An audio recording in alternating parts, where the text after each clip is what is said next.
Olá, boa tarde pessoal. Hoje eu estou aqui, eu queria responder algumas perguntas que a gente recebeu nas mídias sociais e que eu faço questão aqui de responder, né? Outro dia teve uma postagem sobre o estadiamento do câncer, como que isso é importante e qual a relação disso com a chance de cura, né, que a gente tem quando por acaso descobre um tumor. Então, eu já comentei bastante isso, mas vale ressaltar aqui que quanto antes diagnosticar, melhor a chance de cura, maior o benefício do tratamento, maiores são as chances do tratamento. A cirurgia é, como a gente sabe, o principal tratamento para tumores sólidos, tumores que não são os hematológicos, né? E que, portanto, quanto mais precoce, melhores são as chances de eliminar de vez completamente um tumor ou uma neoplasia, quaisquer que sejam. E uma pergunta que eu recebi foi sobre os linfonodos, né? Será que todo linfonodo aumentado é câncer? Porque eu expliquei também a importância do estadiamento, que é uma forma da gente classificar e de uma forma objetiva e que todos entendam, que todos os médicos entendam, o clínico, o cirurgião, o oncologista, que todos entendam qual o grau de avanço do tumor. Então existe uma forma de fazer isso, que é o que a gente chama de estadiamento. Normalmente a gente utiliza, além do exame físico, da história, alguns exames de imagem que completam essas informações e nos dizem basicamente se o tumor está localizado, se ele ainda é bem restrito, ou se ele ainda é localizado, mas já está maior, já cresceu, já tem gânglios ao redor, linfonodos aqui que eu estou falando, ou se ele já está disseminado, já está em outras partes mais distantes do corpo. Isso tem uma interferência direta no tratamento, né? Será que a gente precisa de um tratamento que vai fazer uma limpeza local, como por exemplo a cirurgia? Ou será que a gente precisa de um medicamento, uma quimioterapia, uma imunoterapia, por exemplo, que vai circular no corpo todo e atingir todos os pontos ao mesmo tempo? Daí veio uma pergunta. A gente falou que os linfonodos é uma dos 3 pontos principais que fazem parte do estadiamento. Um, que é o T, do TNM, que é o T do tumor, qual o tamanho, qual a profundidade que o tumor atinge no tumor, no órgão afetado. O segundo, que são os linfonodos regionais, aqueles que estão ao redor do órgão acometido. E o terceiro, que são os órgãos à distância. Então é o T, o N, que é o de linfonodo, e o M, que são as metástases à distância. Então, só recapitulando aqui, o que é o linfonodo? O linfonodo são órgãos de defesa que a gente tem no corpo inteiro, né? E que eles costumam aumentar de tamanho quando eles são solicitados. Então, por exemplo, você tem uma dor de garganta, uma inflamação na garganta, os linfonodos da região cervical normalmente costumam aumentar de tamanho. Isso também acontece para o câncer. Então, a gente acaba considerando órgão de defesa também para as neoplasias, porque uma vez que os tumores estão presentes em um órgão, à medida que as células podem se desprender do tumor principal e cair na corrente ou sanguínea ou linfática. Quando cai na corrente linfática, um dos primeiros pontos que essas células tumorais podem parar são nos linfonodos exatamente.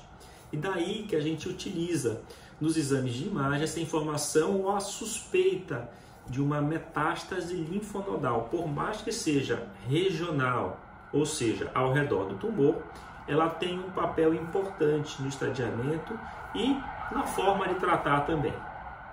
Então, por exemplo, como que a gente observa isso? Se há uma suspeita, como que a gente identifica se há uma suspeita do linfonodo comprometido pela neoplasia? Um dos principais fatores é o tamanho. Então, se não há nenhuma inflamação que justifique e há um linfonodo aumentado de tamanho, e aí existem algumas características. Uma forma muito simples que a gente utiliza muitas vezes é o tamanho a partir de 1 centímetro, mas pode ser de 8 milímetros, pode ser o menor eixo do linfonodo, e isso pode variar de tumor para tumor e de radiologista para radiologista. Mas existem algumas referências, alguns guidelines que nos ensinam que forma a seguir nessa avaliação dos linfonodos. Mas, então, o tamanho do linfonodo. Se os linfonodos estão aumentados de tamanho, claramente isso se torna um ponto suspeito. Mas não é só isso. como por exemplo, na utilização de contraste, como por exemplo numa tomografia ou numa ressonância, pode haver um realce de contraste, ou seja, uma captação maior de contraste. A forma também, ele pode ser heterogêneo, ele pode ter componente sólido, pode ter necrose, pode ter uma parte cística, também acaba levando a sua suspeita. Outro ponto, pode ter em vez de um linfonodo aumentado, pode ter vários, pode ter um conglomerado que a gente chama, pode se tornar mais suspeito. Então, tudo isso acaba nos indicando no estadiamento clínico inicial. Lembrem que existem várias formas de estadiamento.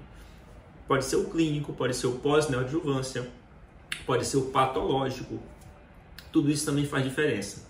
Mas quando a gente faz o estadiamento clínico, pode nos indicar em que ponto, em que momento da evolução da doença esse linfonodo se encontra, e isso vai ajudar o oncologista, o cirurgião, o médico que trata câncer nas suas diversas especialidades, qual a melhor forma de tratamento. E o tratamento também, como a gente já discutiu, e a gente vai ter outras lives comentando sobre isso, ele se baseia no planejamento inicial e como que a gente pretende tratar e quais as melhores chances de eliminar realmente completamente a doença.